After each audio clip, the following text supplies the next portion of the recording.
Well, as we say a lot here on the show, greedy bastard behavior is everywhere. So today we're unveiling our new Greedy Bastards acronym to keep track of it all. Welcome to the world of B.O.U.G.H.T. These the industries that have taken our government. Banks, we all know. Oil and energy, we understand. Education, we'll put through the for-profit, but really the whole university system's out of whack. The government itself, obviously for sale. Look at the tax code. Health, we've been through 50 times. We had the rude education of the health insurance monopolies and drug monopolies not that long ago. And trade, we were just talking about. All of these areas where greedy bastard behavior is exploiting their leverage, withdrawing or putting up campaign finance for the self-preservation of their industry at the expense of our country. The rest of us, more or less, be damned. The greedy bastard behavior might look different depending on the industry, but at the core, it's all the same. Greedy bastards offer a very bad deal that looks sweet on the outside, but bite in and buried inside is the slim but inevitable chance something terrible is going to happen. In banks, we saw it with the housing bubble and bust. Homeowners offered an unbeatable deal from banks that never had the money to lend, with long-term risks buried inside for all of us. That's why so many people bought and later lost homes they couldn't afford, not to mention the U.S. taxpayer providing a $30 trillion bailout for the banks themselves. In oil, the greedy bastards make it look like America gets a great deal on cheap energy because we don't see the costs up front. You might think gas costs about $4 a gallon, but what you don't see are the costs of the wars we wage to secure our energy interests, not to mention environmental costs. Factor those in, and the Milken Institute says the cost jumps to about $14 a gallon. In universities, it's a debt for diploma system. It's paid back over decades while crippling our young professionals. Americans are collectively $830 billion in student loan debt, while the universities simply value their prestige over the actual experimentation necessary for true learning. Colleges have the pricing power and are driven by greedy bastard behavior to charge more, passing the cost on to students who believe a higher education is their only way out. In our government, it's the unholy alliance that's holding Washington hostage to lobbyists and special interest money. That's why we need the 28th Amendment to get money out. In healthcare, we find the greedy bastard's paradise. The industry's goal isn't to get you healthy, but to get you paying for sickness treatment. It's a fee-for-service system that treats disease rather than promotes health.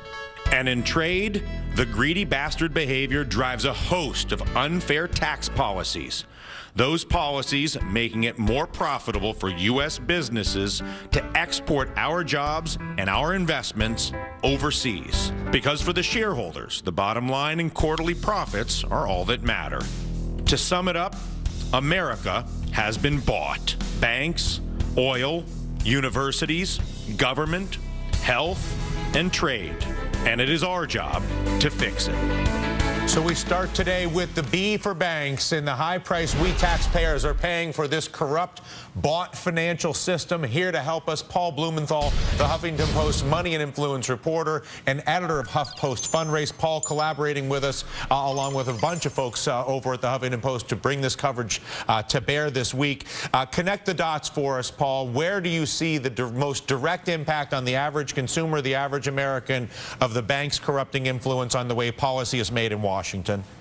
Well, when we look at the influence of the banks, we first have to look at how much they're spending to influence. And we're talking about $6.8 billion that they've spent since 1998 on lobbying and campaign contributions. And that's just far and away more than any other industry in any economic sector. And the kind of policies that everybody knows about, from the bailouts and the trillions of dollars lent from the Fed and all of the foreclosures, people know about that story. But a lot of what they don't hear about are the policies that don't get enacted. Things like lower ATM fees when you try to take out money with your debit card. Things like lower interest rates on your credit card bills, and also the ability for judges to provide a way out for homeowners to be able to settle their mortgage without going into foreclosure. And all of these policies were proposed. They're widely popular with consumers, and they've all been blocked here in Washington. The United Republic, which is the anti-corruption group that we collaborated with and still are collaborating with in regard to getting money out of politics, and also the anti-corruption group that's working with the Huffington Post and ourselves here at the DR Show to work on this, prepared a series of infographics for each of these issues. And specifically, they say that they identify the problem of $2.4 trillion in lost property value since 2008. This is all from United Republic. $774 million spent fighting federal aid or any sort of mortgage restructuring. The influence, zero aid to homeowners while banks were bailed out and politicians kept their jobs. It's one thing if you're going to administrate justice, you should do it either across the board or not at all, right? The effect on all of us is a 50% increase in average debt. As we become more aware that it is the corrupting influence of that bought narrative, of that purchasing of our politicians, how much more difficult does it become for the banks or any other special interest to do this? In other words, how valuable is the work that everybody's doing in this country now just to make people more aware of these things?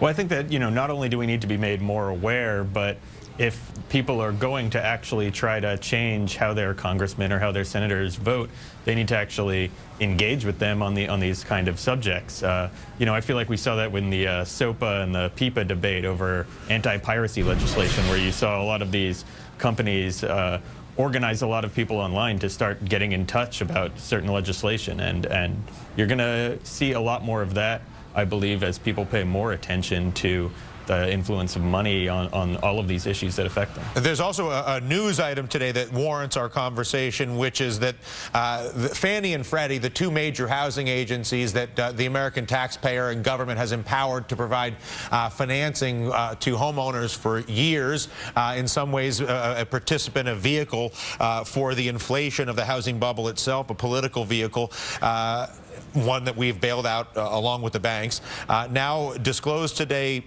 that they have financial bets that profit if the American homeowner can't resolve the mortgage. Explain how it is that a taxpayer-funded agency on a $1 trillion level that we've bailed out is currently legally betting on our inability to solve our housing crisis. I mean, I think that that's a good question for people to ask, and to ask their congressmen and ask the White House about, is how they can let something like that happen. I mean, it's still a quasi-government agency, even if it's been bailed out and pretty much taken over, and they're allowed to make these kind of bets. We've seen it in the private market with Goldman Sachs, where they bet against the housing market, and, we continue to obviously see that with Freddie Mac. I almost feel like Freddie Mac betting, having a short position, betting on the failure of the American housing market is as offensive as the legalized insider trading in our Congress. Is one of those things that you wouldn't even think would be plausible, and yet there it is. Paul, thank you so much. And again, check out Paul's work not only on the Huffington Post, but with his newsletter, HuffPost Fundraise. And be sure to head over to HuffingtonPost.com for their week-long coverage of Auction 2012 in this special bought series, beginning today with banks, tomorrow on oil, then universities, the government, health, and trade, a 5-part series, Auction 2012 Bought.